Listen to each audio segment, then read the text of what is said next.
Rachida Dati, bonjour. Vous êtes aujourd'hui députée européenne et maire du 7e arrondissement à Paris et pour mémoire, ex-ministre de la Justice dans le gouvernement Sarkozy. Alors au bar de l'Europe, je vous ai servi un cocktail aux fruits de la passion parce que la passion, la polémique, vous avez l'art de la susciter.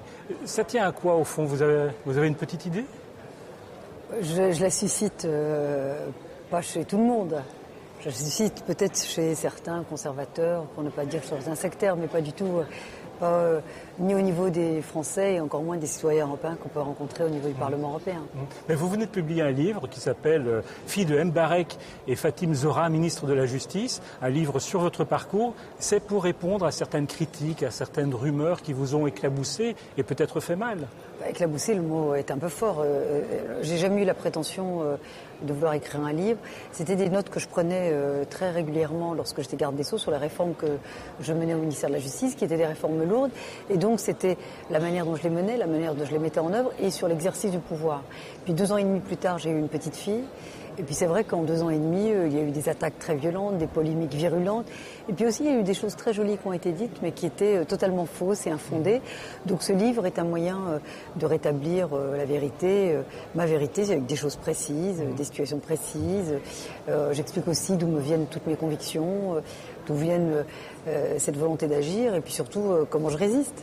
Et alors, vous parlez de vos origines modestes. Est-ce que c'est une des raisons qui fait que vous êtes très fort fâché cette semaine contre la Commission européenne qui a décidé de réduire les budgets en faveur des plus démunis? On va passer de 500 millions, je pense, à 100 millions par an. Ça me choque parce qu'on a l'impression que cette décision, ça a été une formalité administrative. On est en période de crise. On voit la situation des Grecs en ce moment, d'autres pays européens sont fragilisés. Sur les 500 millions, enfin ou pas tout à fait, de citoyens européens, il y a 80 millions de personnes qui vivent sous le seuil de pauvreté.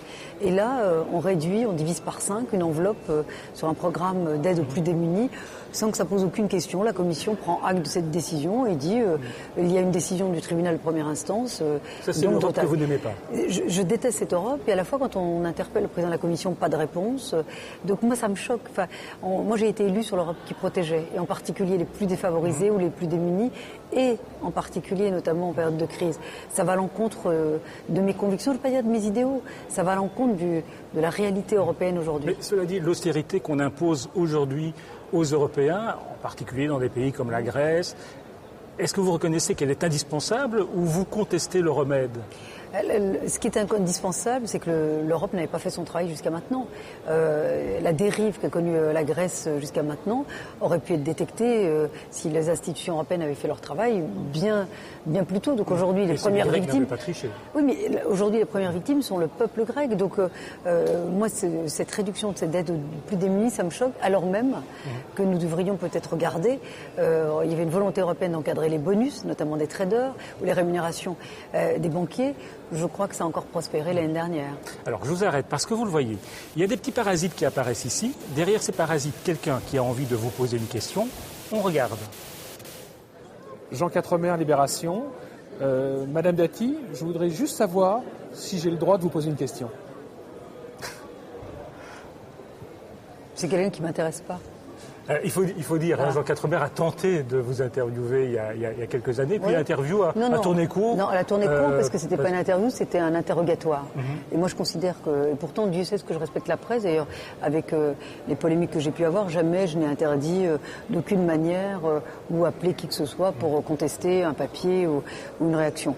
Moi je n'aime pas les journalistes qui sont inquisiteurs, et il m'a posé des questions de manière inquisitrice, donc j'ai contesté, je suis libre, et je suis libre de ne pas répondre. Bon. Voilà. Alors, est-ce que vous êtes quand même bienveillante? On lui donne une chance? On écoute la question oui, mais j'y répondrai pas forcément. Bon, voilà. Allez, on regarde quand même.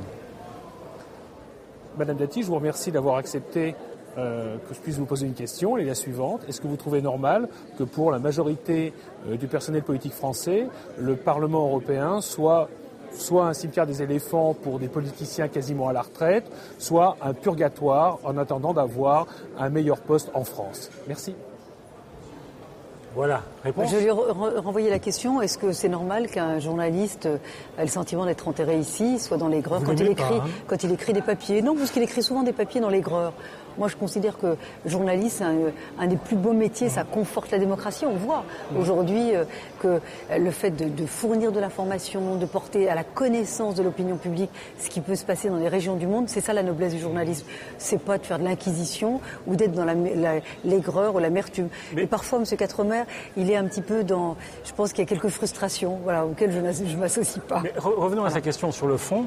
Vous ne pouvez pas cacher que vous rêvez, ou vous pensez en tout cas, aux élections législatives l'an prochain en France. Oui, mais comme de nombreux politiques, j'ai un ancrage local. Je n'aurais pas cet ancrage local. Peut-être que mon ambition, ma volonté serait différente. Voilà. Mais vous aimeriez être député national en France?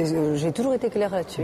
Voilà. Mais ça n'exclut pas que je travaille et je suis engagée au Parlement européen de manière très régulière et sur des sujets importants, que ce soit sur les sujets d'industrie, les sujets d'énergie, sur les sujets par exemple de lutte contre le terrorisme, et l'Europe a un rôle à jouer. Et j'ai par exemple sur les sujets d'immigration interpellé la Commission qui n'a pas aussi joué son rôle quand nous avons un peu laissé l'Italie seule affronter les flux migratoires, un afflux de migrants qui a été ce flux la conséquence des révoltes arabes. Alors, vous parlez de terrorisme. On en parle précisément dans cette question d'une internaute, Rania Karsinti de Bruxelles. Madame Dati s'est extasiée sur le discours du roi du Maroc qui promet une réformette qui ne lui enlèvera en fait aucun pouvoir. Mais quand va-t-elle condamner une dictature comme l'Algérie, ou va-t-elle encore dire que l'Algérie a protégé l'Europe du terrorisme ? J'aime jamais les excès dans un sens ou dans un autre. Ce qui se passe aujourd'hui de l'autre côté de la Méditerranée, d'ailleurs l'Europe ne l'a même pas vu venir. C'est assez historique. Et l'Europe s'est trompée, je pense, aussi dans les relations qu'elle a nouées, notamment avec ces pays du pourtour méditerranéen. Et je l'ai toujours dit. C'est-à-dire que nous avons toujours eu des relations avec ces pays uniquement à l'aune de la maîtrise des flux migratoires, de la lutte contre le terrorisme et de la lutte contre les intégrismes. C'est-à-dire qu'on privilégiait finalement la stabilité de l'État au détriment des aspirations de ces peuples. Ça veut dire que le fait qu'il n'y ait rien qui bouge en Algérie, ça vous inquiète? Non, mais vous pouvez prendre pays par pays. Je dis simplement l'Algérie. Je prends l'Algérie parce que c'est un des pays qui a nourri beaucoup de relations à la fois avec l'Europe et à la fois avec la France. Parce que d'abord, avec la France, qui est une relation historique, très passionnée, on le voit encore. Mais ce que je dis aujourd'hui, c'est que l'Europe doit absolument refonder ses relations avec ces pays-là en intégrant les aspirations de ces peuples qui sont finalement pas aussi éloignés que les nôtres. Et donc concrètement, conditionner son aide, par exemple à l'Algérie, au progrès au niveau des droits de l'homme.